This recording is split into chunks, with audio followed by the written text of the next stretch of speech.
बिस्मिल्लाहिर्रहमानिर्रहीम। अस्सलाम वालेकुम दोस्तों, होपफुली आप सब ठीक ठाक होंगे, मज़े में होंगे। हम भी अल्हम्दुलिल्लाह बिल्कुल ठीक ठाक खैर आफियत से हैं।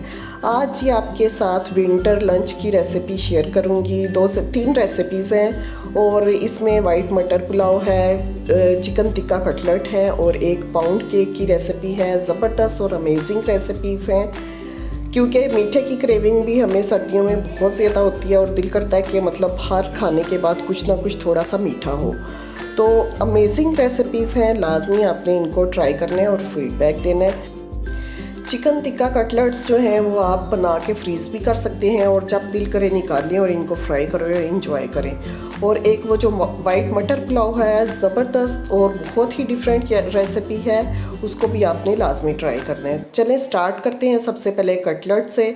इसके लिए 700 ग्राम मैंने बोनलेस चिकन लिया, उसमें 1 टेबलस्पून भर के लहसुन अदरक का डाला है और साथ ही 2 टेबलस्पून भर के चिकन टिक्का मसाला के डाल देंगे और 1 टीस्पून ना मैंने ज़ीरा क्रश करके डाला है। ठीक है, 1 कप पानी डाला है और इसको मैं गलने के लिए चूल्हे पे चढ़ा दिया था। चिकन का पानी ड्राई हो गया है, चिकन बिल्कुल टेंडर हो गई है। इसको नीचे उतारेंगे, ठंडा करेंगे और इसको हमने श्रेड कर लेना है। ठीक है, हाथ से ही श्रेड कर लीजिएगा, इसको आराम से हो जाता है।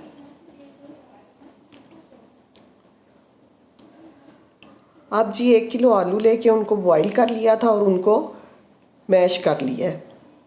गरम गरम मैश करेंगे तो बड़े अच्छे से आराम से मैश हो जाएंगे। उसके अंदर सारा श्रेडेड किया हुआ मैंने चिकन डाल दिया था, साथ ही हरा मसाला डाला है जिसमें हरा धनिया, पुदीना और हरी मिर्चें हैं और 1 बारीक चॉप की हुई प्याज डाल लिया है। प्याज मैंने थोड़ी बड़े साइज़ की ली थी। साथ में डाल दें नमक, कुटी हुई मिर्चें क्रश, ज़ीरा क्रश, धनिया और चाट मसाला। सारे मसाले जो हैं आप अपनी मर्ज़ी से कम ज़्यादा कर सकते हैं। कुछ लोग ज़्यादा तेज़ खाते हैं, कुछ इतना नहीं खाते, तो हमें थोड़ा सा स्पाइसी पसंद है इसलिए मैंने ज़्यादा डाला था। मसाले को अच्छे से मिक्स करके उसके कटलेट बना लेंगे। गोल बना लें या स्क्वायर बना लें या ट्रायंगल बना लें, जैसे आपको अच्छे लगे वैसे आप बना लीजिए। मैंने इसको राउंड शेप में बनाया था और बहुत ज़्यादा बड़े नहीं बनाए, छोटे छोटे ही बनाए थे। इस तरीके से सारे बना के मैंने एक ट्रे में रख लिए थे क्योंकि इनको बना के थोड़ी देर के लिए मैंने फ्रिज में रखा था। ये सारे बन जाएंगे तो मैं फ्रिज में थोड़ी देर के लिए इनको रख दूँगी। अब केक रेडी कर लेते हैं। पाउंड केक के लिए एक मैंने ये मोल्ड लिया है, 7x4 का मोल्ड है ये। मोल्ड को ग्रीस करके ऑयल से ग्रीस किया, उसके बाद उसमें बटर पेपर लगाया और बटर पेपर को भी ग्रीस कर लिया। अब एक बाउल के अंदर 3 अंडे मैंने तोड़े हैं, साथ ही इसमें 3/4 कप कैस्टर शुगर डालिए और उसको अच्छे से बीट कर लिया है। बीट हमने 3 से 4 मिनट करने हैं ताकि ये अच्छा सा फ्लफ़ी सा हो जाए। ये देखें येलो से वाइटिश कंडीशन में आ गया ये। अब इसके अंदर आधा कप मैंने तेल डाला है, कोई सा भी कुकिंग ऑयल ले लें आप। फिर उसको अच्छे से बीट कर लेने हमने 2 से 3 मिनट के लिए। फिर अच्छे से बीटर को हमने चलाना है। उसके बाद जो हमारे ड्राई इंग्रेडिएंट है ना उनको छान लेने हमने। तो ये मेरे पास स्ट्रेनर था, इसके अंदर ही मैंने 1 कप मैदा डाला है, dry milk 2 tablespoon, cornflour 2 teaspoon, baking powder 1 teaspoon और 1/4 टीस्पून इसमें सॉल्ट डाला था। तो ये जी सारा आप छान के हम अंडे वाले बैटर में डाल देंगे। बहुत ही आसान बनता है ये केक और बहुत बहुत मज़े का बनता है। अच्छा, आपके पास अगर ओवन नहीं है ना तो पतीले में इजीली बना सकते हैं इसको आप। सारे मिक्सचर को अच्छे से फिर बीट करेंगे। उसके बाद साइड्स पे जो लगा होता है ना वो स्पैचुला से इस तरीके से उतारते जाइए, क्योंकि अगर ये नहीं उतारेंगे तो गुठलियाँ सी बन जाएंगी। अब दोबारा से मशीन को चलाएंगे 1 से 2 मिनट के लिए ताकि हमारा जो बैटर है वो अच्छे से सब मिक्स हो जाए, इनकॉर्पोरेट हो जाए। 1 टीस्पून वनीला एसेंस का डाला था। फिर बीट करेंगे।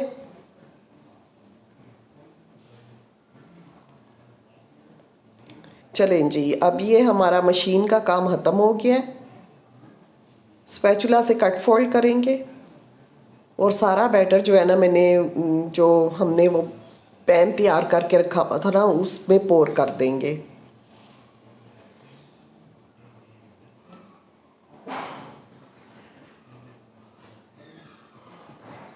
और करने के बाद हमेशा थोड़ा इसको ना ये जो मोल्ड होता है ना, इसको थोड़ा टैप टैप करते हैं ताकि जो एयर बबल्स अंदर बने होते हैं ना वो रिलीज़ हो जाएं।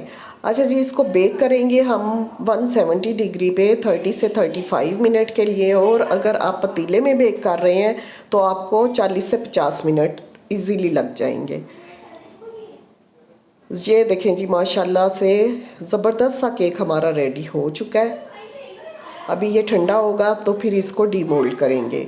अब पुलाव बना लेते हैं, मटर पुलाव, वाइट मटर पुलाव। उसके लिए मैंने 3/4 कप ऑयल लिया है एक पतीली के अंदर।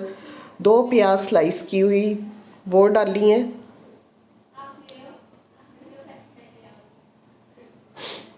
तेज़ पत्ते 2 दरमियाने साइज़ के हैं। दालचीनी 2 से 3 टुकड़े, बहुत छोटी वाली थी, ठीक है। मोटी इलायची 2 और बादियान के फूल 2। ये डाल के इनको फ्राई करेंगे। इतना फ्राई करना है कि जो प्याज है ना वो थोड़ी सी कलर पकड़ ले, थोड़ा सा गोल्डन सा कलर आ जाए प्याज पे। ये देखें, ये कलर आ गया है प्याज के ऊपर।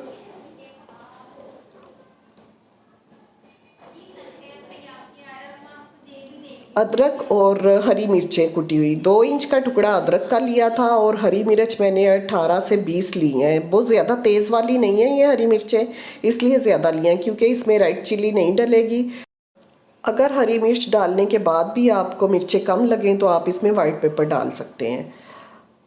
उसके बाद आधा किलो मटर छिले हुए, छील के तो इनको मैंने तोला था तो आधा किलो थे, ठीक है।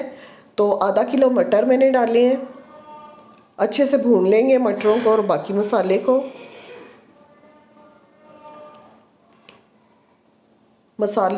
ऊपर से 3 से 4 टमाटर दरमियाने साइज़ के लेके ना उनको स्लाइस में कट करके तो वो डाल दिया है। साथ ही इसमें सॉल्ट डालेंगे अकॉर्डिंग टू योर टेस्ट। और साबुत ज़ीरा डाला है 1 टीस्पून भर के। अच्छे से भून लेना है। भूनने के बाद इसमें हमने पानी डाल देना है। पानी आपने अपने हिसाब से डालना है, जितने आपके चावल हैं उतना पानी डालिएगा। मेरे पास जितने चावल थे उस हिसाब से मैंने पानी डाला था।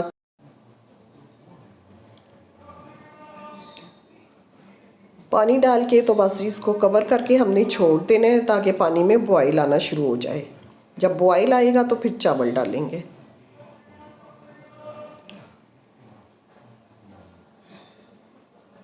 ये देखें जी, पानी अब पकना शुरू हो गया है। तो अब हम इसमें आधा घंटा पहले भिगोए हुए थे चावल, वो मैंने डाले हैं। कोई चीज़ ज़ाया नहीं जानी चाहिए। चावल इतने अंदर लगे रह जाते तो वो लाजमी हाथ से निकाल के इस तरीके से डाल लें।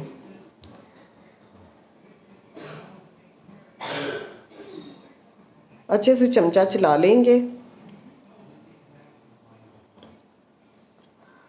उसके बाद इसको मीडियम फ्लेम के ऊपर हमने ढक्कन लगा के तो पकाना है।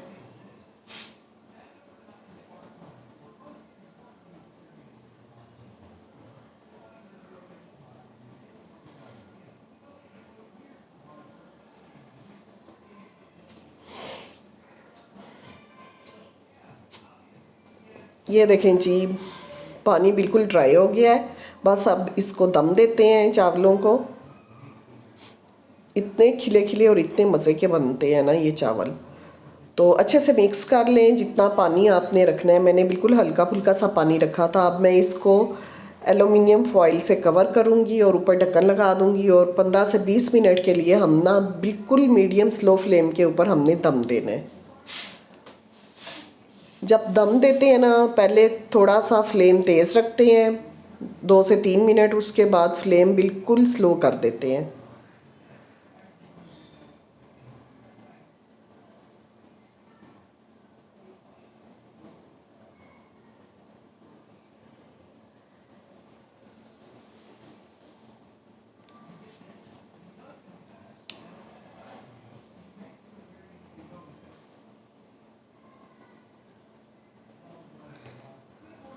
अल्हम्दुलिल्लाह जी, हमारे चावल भी रेडी हो गए हैं। ये देख सकते हैं आप कितने धुएंदार चावल बने हैं और कितनी खुशबुएं उठ रही हैं, आप आइडिया नहीं लगा सकते। बहुत ही मज़े के चावल बने हैं, बहुत खिले खिले। और कैसे मटर पुलाव खिला खिला प्यारा सा लग रहा है, हाँ, जैसे बूंदी डाली हुई है, इतने प्यारे लग रहे हैं। और खाने में भी इतना टेस्टी था ये। मेरे बच्चे मटर वाला पुलाव पसंद नहीं करते, लेकिन ये तो मिनटों में गायब हुआ था, ऐसा मज़े का बना है ये।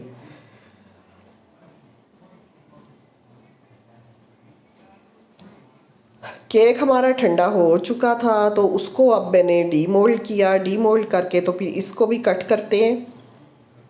बहुत ही इजीली ये रिमूव हो जाता है। ये देखें कितना ज़बरदस्त बना है, नीचे से ऊपर से कलर देख सकते हैं आप, इवन कलर आया है और कितना खूबसूरत लग रहा है। अब इसके स्लाइस कट करते हैं और ये देखिए बेकरी के केक से इतना ज़्यादा अच्छा बने है ना कि आप आइडिया नहीं लगा सकते। एक दफ़ा लाजमी इस रेसिपी को आप ट्राई करें और फिर बताइएगा कि कैसा बना। ये देखें कितना ज़बरदस्त बना है। बस जी इसको भी हम डिश में लगा लेते हैं। अब लास्ट में हमने क्या करना है कि अपने वो जो कबाब है ना वो फ्राई करने हैं, जो कटलेट हमने बनाए थे, सॉरी। तो कटलेट फ्राई करने से पहले इनको अंडे में डिप करेंगे, उसके बाद क्रम्स लगाएंगे। पहले मैं सारे इसी तरीके से क्रम्स लगा के रखती जाऊंगी, और अगर आपने फ्रीज़ करने हैं तो अंडा क्रम लगा के तो बस इनको फ्रीज़ कर दें, और जब दिल करे तो निकाल के तो फ्राई करके इंजॉय करें। इतने मज़े के ये बनते हैं। तो फ्राई कर लेते हैं। जब फ्राई करने की बारी आई तो गैस चली गई, इसलिए हॉट प्लेट के ऊपर अब मैं फ्राई करूँगी इनको। एक साइड से गोल्डन हो जाएंगे तो दूसरी साइड पलट देंगे। बहुत ही अमेजिंग रेसिपी है ये टिक्का कटलेट की, और बहुत मज़े के बनते हैं। अल्हम्दुलिल्लाह जी सारी डिशेस हमारी हो गई हैं रेडी। अब डिश आउट करते हैं खाना और इंजॉय करते हैं अपने खाने को। मटर वाइट पुलाव भी हमारा रेडी है। ये देखें जी, अल्हम्दुलिल्लाह ये हमारे कटलेट हो गए और हमारा केक हो गया। तो कैसी लगी आज की रेसिपीज़ आपको, लाजमी हमें बताएं, फीडबैक दें। आई होप आज की रेसिपीज़ आपने इंजॉय की होंगी। रेसिपीज़ अच्छी लगें तो वीडियो को लाइक करें और शेयर करें, और चैनल को सब्सक्राइब करना मत भूलिएगा। चलें जी दोस्तों, आपसे लेते हैं इजाज़त। दुआओं में याद रखें। अल्लाह हाफिज़, बाय बाय।